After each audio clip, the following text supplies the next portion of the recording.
Hello friends, welcome to my channel Zoology Made Easy by Dr. Rupali Pens. Please like, share and subscribe my YouTube channel for further notifications. Thank you. Hello friends, welcome to my channel once again. Today we are going to study one more phyla of the animal kingdom series, that is the phyla Nematoda. Phyla Nematoda is also known as Nematyehelminths, and the word nematoda is derived from the Latin word means in which nema means thread and toad means like. So these are the thread-like structures which are commonly known as roundworms. They show worldwide geographical distribution and have adapted themselves to every type of the ecosystem. Their number can vary up to 25,000 to 30,000 number of species, and their body forms shows unsegmented, cylindrical, elongated, cylinder, worm-like body which is tapering at both the ends. And they have adapted themselves to both free-living as well as parasitic mode of life in both animals and plants.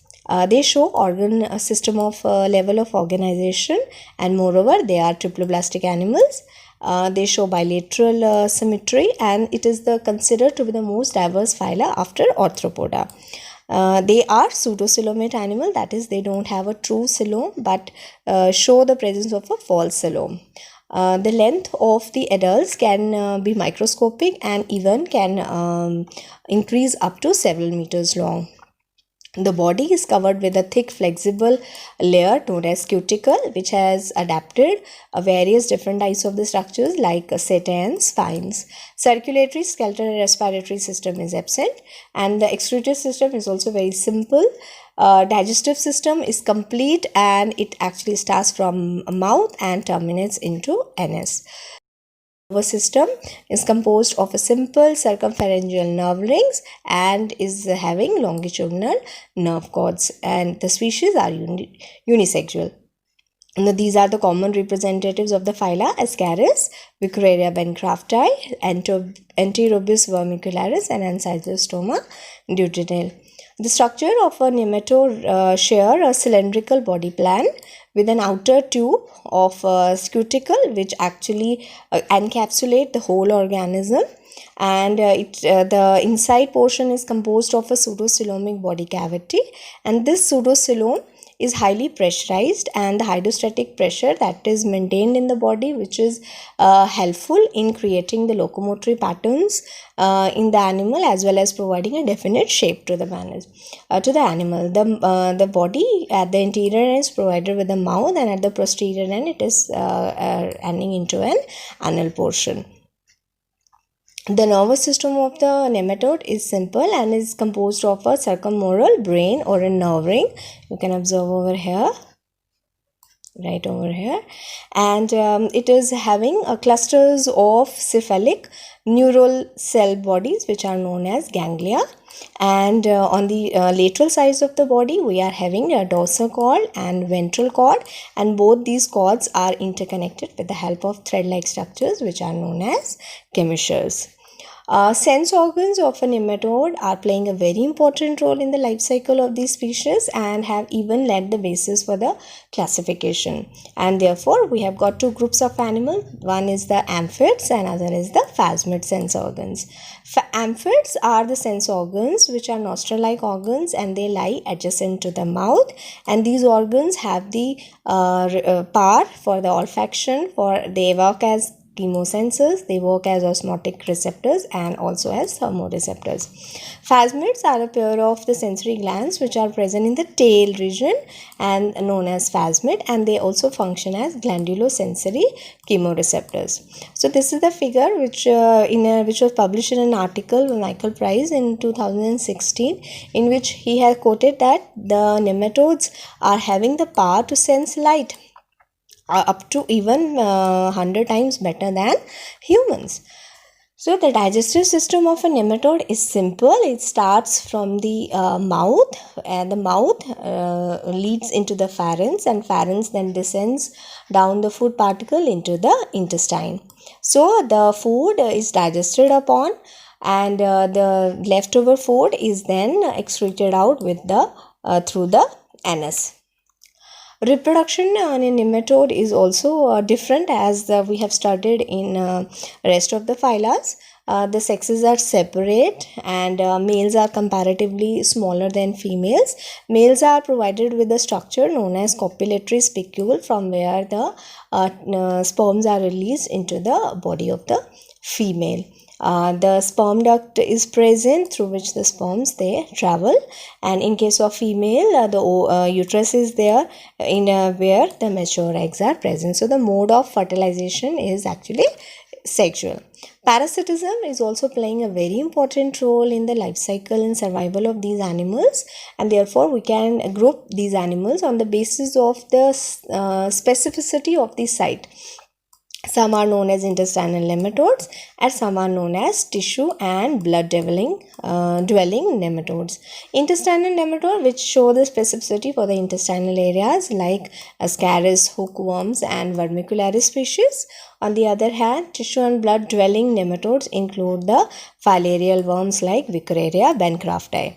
So Ascaris and Enterobius vermicularis both are the intestinal parasite, and Viceraria is the parasite related to the blood and lymphatic system. So these are the figures related to the complications of the parasites. This is a section of the intestine in which number of the Ascaris species have been isolated, and this is the image related to the complication where the choking of the lymph nodes and lymph vessel takes place because of the deposition of the filarial worms in those areas. And this is the image showing the presence of various types of the pinworm in the gut area of the intestine. Undulation is also one of the key features of the nematode. One of the species which has been extensively studied in almost every biological process, known as Cyanorabiditis elegans. This has considered one of the best model organism to study the undulation patterns in nematodes. This species undulation by producing various small curves and turns, and the wavelength of the undulation has always depended on the environment to which the animal is exposed to. On the smooth surfaces, it can assume a very short W-shaped body posture, and when they are present freely in the nature, they can display a longer wave and can assume a complete C, that is the loop-like body shape patterns. So undulations are also one of the unique features of these parasites. The stages of the life cycle is divided into egg, larva, and adult stages. Eggs are protected with an outer shell, and this shell is responsible for the survival of the eggs in the extreme harsh conditions. And these are the eggs which act as the infective agents from an unhealthy individual to a healthy individual. So when these eggs are ingested, when they reach into the body of an animal or a host, they get released, they get hatched, and the larva stage show a very important feature, that is the molting, in which the cuticle is shed off. And after a consistent shedding of fourth and final molt, the nematode becomes an adult. The adults are creamish white in appearance, and they are small. Males are usually smaller than females, and their body is covered with the thick sheath known as cuticle. There are only two classes of the nematode. One is a Phasmida and the other is the Phasmidae.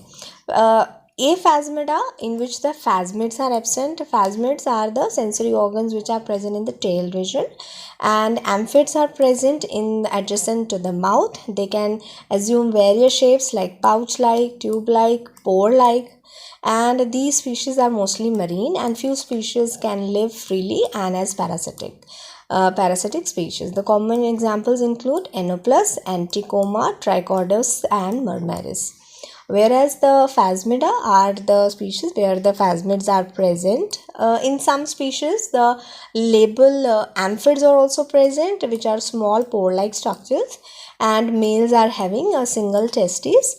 These species are mostly parasitic, while few free species are also there.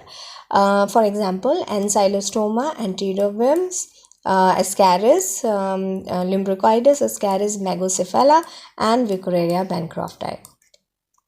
So, if you look into the economic importance of the nematode, nematodes are considered to be the important members of the soil ecosystem. They are usually considered to be the friends of the farmers because they help in eradicating a various number of the pests which can trouble the crops, and therefore they also constitute one of the essential members of the soil ecology.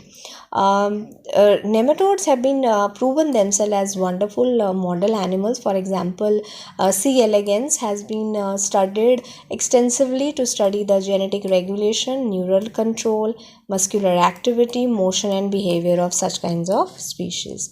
And in terms of genetics, it is the first animal whose genome was sequenced. On the other hand, the Ascaris and the Pristinochus species, they have been considered as wonderful model animals for studying the various processes related to the developmental biology and neural sciences. Being parasitic in nature, they have become very important members of the medical parasitology field, and research on nematode has actually enhanced our understanding to understand the earth's biodiversity, because these are the worms which are being found in every type of the ecosystem. They have become a very important member of the food chain and food web. So these are the species which actually make us they help us to understand the earth's biodiversity. So that concludes the general character of the phyla Nematoda. I hope you are able to get the things, and please like, share, comment and subscribe my channel. Thank you so much.